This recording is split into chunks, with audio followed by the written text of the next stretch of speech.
We've got our masks on.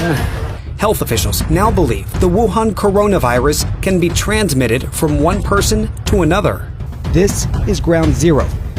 Security asked us to stop filming. Police just asked us to leave. We just stepped aboard a train leaving Beijing. We're headed to Wuhan. That's considered the ground zero of this coronavirus.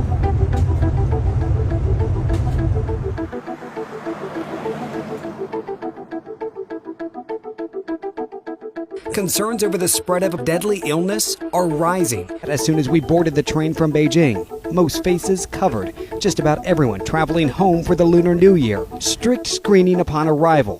One by one, passengers step through a thermometer check to make sure they are not bringing a fever with them. Typically, coronavirus symptoms include a runny nose, cough, sore throat, headache, possibly fever, which can last for several days. For those with a weakened immune system, there's a chance the virus could cause a much more serious respiratory tract illness like pneumonia or bronchitis. Health officials now believe the Wuhan coronavirus can be transmitted from one person to another. Face masks are spiking in demand, so much so that a search through Chinese online retailers shows some stores are running low and several more are sold out.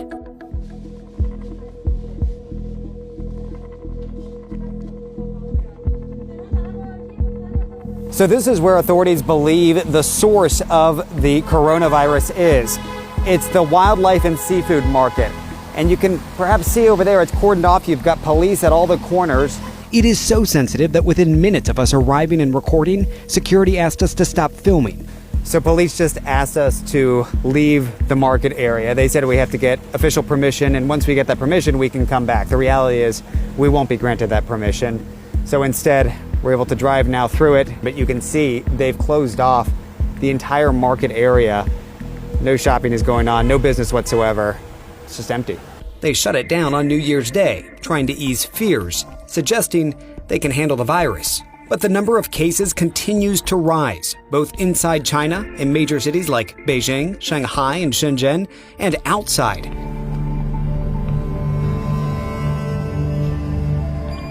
I would believe that this Wuhan outbreak was caused by animal virus, and then the animal actually carried this virus and spread to human. And what we know is causing pneumonia, and then they don't respond to normal antibiotic treatment. These animals, we don't know their history. We don't know what kind of pathogens or viruses that they are having in their body. Behind me, this is one of a few hospitals here in the region that's dedicated to treating some of those who are either confirmed cases or suspected cases of the coronavirus. Out front, you've got a few staff members who we notice are all wearing masks. Some of them are even wearing protective gloves, just to prevent any potential exposure.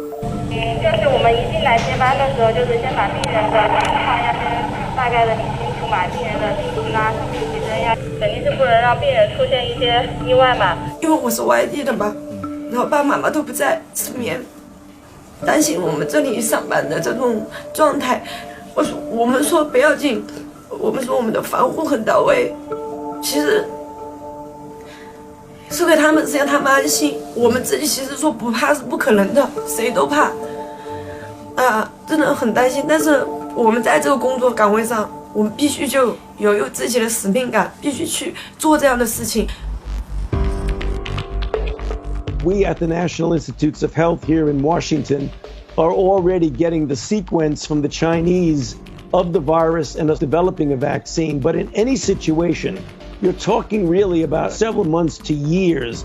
So there's not going to be a vaccine for this thing readily available. We're going to have to rely on classic good public health measures.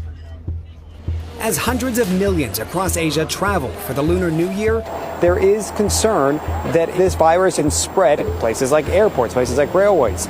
it's brought the normally festive holiday mood in Wuhan to a halt.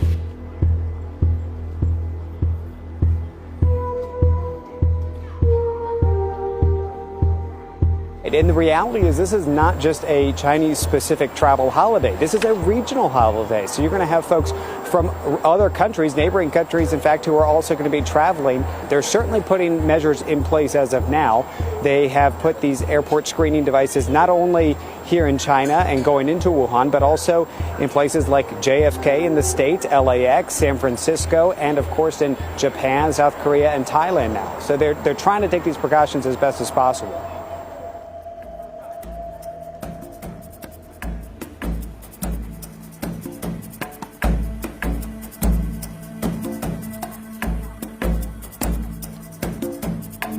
A rushed checkout, sparked by a 3 a.m. phone call. Our rush right now is to check out, get out. We headed to the train station as soon as we got word. The city of Wuhan, China, essentially going on lockdown. A drastic effort to contain the spreading and deadly coronavirus. As we arrived, crowds already lined up for tickets, stretching out the door. It's 4:15 in the morning here, and the only way to buy tickets at this hour is in person. We're good? Yeah. All right. What time do we leave? 7 a.m. 7, all right. Is it at this station or is that another one? Another station. We've got to go to another station? It's a station closer to the city market. To the market where, oh great, so to the market that's shut down right now, the source of all of this, to try to get a 7 a.m. train. All right, we've made it aboard the train, departing shortly for Beijing.